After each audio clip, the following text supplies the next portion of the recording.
Good morning class. Last topic हमारा Thompson का model था। ठीक है, थॉमसन मॉडल हमने पढ़ लिया था। आज का जो टॉपिक है हमारा वो है आपका रदरफोर्ड स्कैटरिंग मॉडल। ठीक है, रदरफोर्ड स्कैटरिंग मॉडल, या इसको कह सकते हो रदरफोर्ड स्कैटरिंग एक्सपेरिमेंट।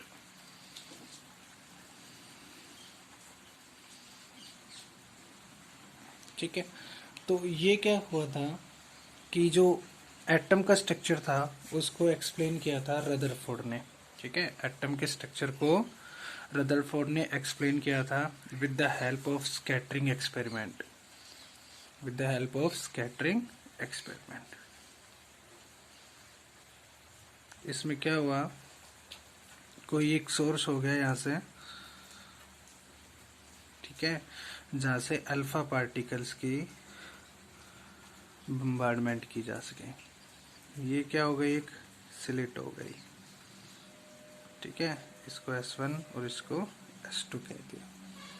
ठीक है, ये कोई थिन फाइल हो गई आपकी। ठीक है, एटम्स की स्कैटरिंग हो रही है यहाँ पे। ये आपकी हो गई थिन फाइल ऑफ गोल्ड। ठीक है, गोल्ड की फाइल हो गई। तो जो अल्फा पार्टिकल की स्कैटरिंग की गई यहाँ से, ठीक है, किसी भी एटम से, तो उसकी ऑब्जर्वेशन को जो बताता है, ठीक है, उसकी ऑब्जर्वेशन जो हुई उसको बताने के लिए किसका यूज किया, रदरफोर्ड स्कैटरिंग एक्सपेरिमेंट का यूज किया।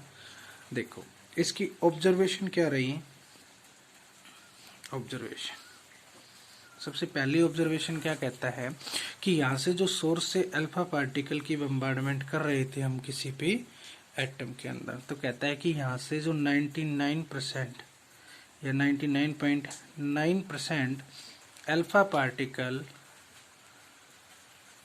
पार्टिकल्स ऐसे थे जो बिल्कुल स्ट्रेट पास हो गए, बिल्कुल सीधे इसके अंदर से पास हो गए विदाउट एनी डेविएशन। ठीक है, वो किस बात को इंडिकेट करता है, वो इस बात को इंडिकेट करता है कि जो एटम का ऑलमोस्ट पार्ट होता है वो क्या होता है, एम्प्टी, खाली होता है।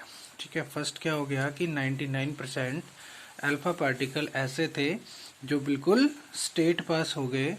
ठीक है, जो इंडिकेट करता है कि एटम का जो ऑलमोस्ट पार्ट होता है वो एम्प्टी होता है।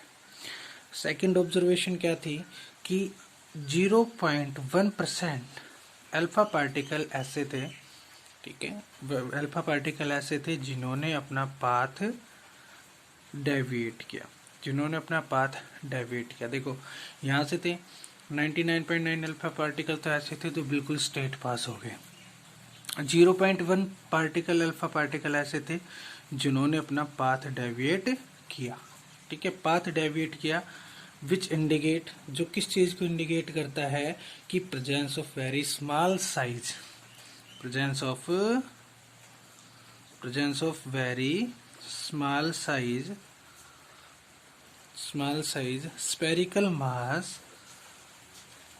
spherical mass present in atom, की एटम के अंदर कोई एक स्मॉल साइज का एक स्पेरिकल मास प्रेजेंट होता है जिस पे स्ट्राइक करने की वजह से इन अल्फा पार्टिकल्स ने अपना पाथ डेविएट कर लिया। तीसरी ऑब्जर्वेशन क्या रही कि 0.01% अल्फा पार्टिकल ऐसे थे जो गोज बैकवर्ड, जो जिस डायरेक्शन में जा रहे थे उसी डायरेक्शन में वापस आ गए, यहाँ से गए और इसी डायरेक्शन में वापस आ गए, ऑलमोस्ट 0.01 अल्फा पार्टिकल। ठीक है, इस चीज ने इंडिकेट किया गया, ये इंडिकेट करता है क्या, presence of very small size and highly mass sphere present in atom.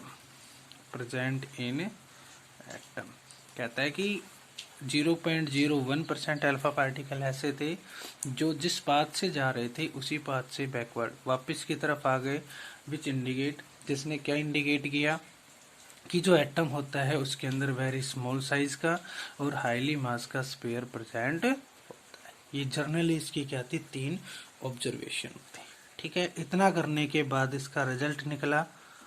ठीक है, रिजल्ट में क्या मिला कि भाई एन एटम ऑफ 2 पार्ट्स, कोई भी एटम्स होता है उसके अंदर 2 पार्ट्स होते हैं, 2 पार्ट में कंसिस्ट करता है। ठीक है, नंबर 1 जिसे हमने कहा न्यूक्लियर पार्ट, नंबर 1 होता है न्यूक्लियर पार्ट। देखो न्यूक्लियर पार्ट में क्या कहा कि न्यूक्लियर जो पार्ट होता है ये कहता है कि it is the small size, एक स्मॉल साइज का और हाईली मास, स्मॉल साइज और हाईली मास स्पेयर होता है, highly mass sphere which contain, जिसके अंदर क्या रहते हैं आपके न्यूट्रॉन और प्रोटॉन, जिसके अंदर क्या रहते हैं आपके न्यूट्रॉन और प्रोटॉन।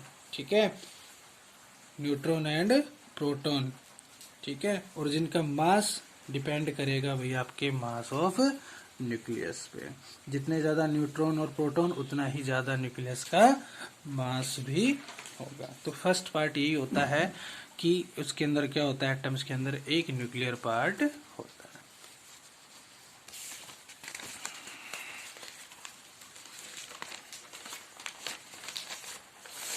देखो सेकंड जो होता है इसका वो होता है आपका extra nuclear part, extra nuclear part.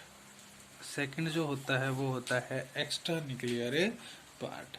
Extra nuclear part में कहता है कि ये क्या होता है, एटम का लार्ज एम्प्टी स्पेस होता है, लार्ज एम्प्टी स्पेस किसके around, around the nucleus, nucleus के अराउंड जो क्या बच गया, लार्ज एम्प्टी स्पेस बच गया, विच इलेक्ट्रॉन्स इन्वॉल्व्स या रिवॉल्व्स, जिसके अंदर इलेक्ट्रॉन चक्कर लगाते हैं उसे हम क्या कहते हैं, एक्स्ट्रा न्यूक्लियर पार्ट कहते हैं।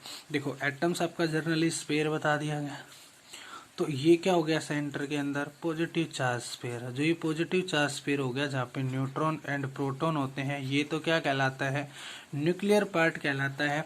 और इसके सराउंडिंग में जो ये एम्प्टी स्पेस है भाई आपका, जिसके अंदर इलेक्ट्रॉन्स रिवॉल्व करते हैं, ये आपका क्या कहलाता है, एक्स्ट्रा न्यूक्लियर पार्ट। और ये क्या कहलाता है आपका, न्यूक्लियर पार्ट। ठीक है, तो ये था रदरफोर्ड का आपका एक्सपेरिमेंट, क्लियर हो गया।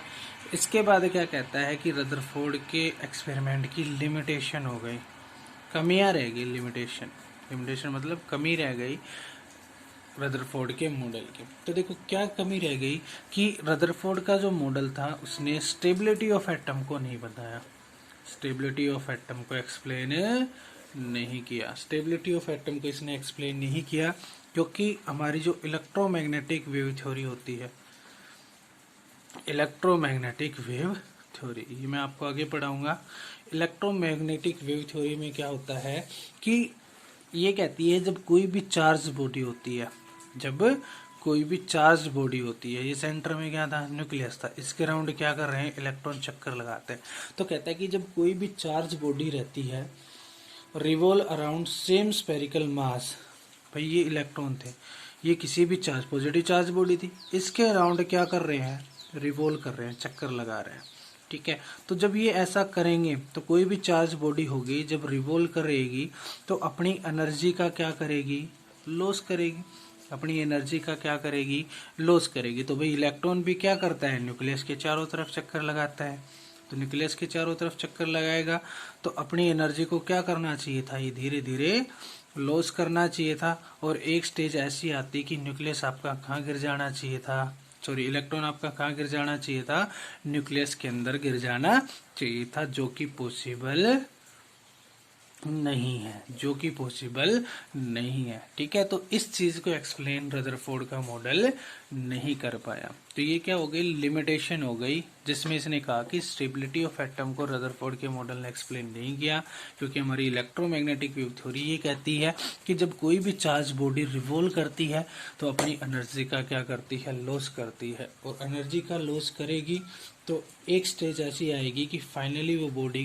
की जो एनर्जी हो जाएगी वो जीरो हो जाएगी, यानी कि वो बॉडी कहाँ गिर जाएगी, कहीं सेंटर में जाके गिर जाएगी। तो जो इलेक्ट्रॉन थे वो अपनी एनर्जी लॉस करने चाहिए थे और कहाँ गिर जाने चाहिए थे, आके न्यूक्लियस में गिर जाने चाहिए थे, जो कि पॉसिबल नहीं है। ये चीज रदरफोर्ड को एक्सप्लेन नहीं कर पाया। ठीक है, तो ये क्या हो गई थी, रदरफोर्ड के मॉडल की लिमिटेशन हो गई थी। ठीक है बेटा, आज के लिए इतना ही।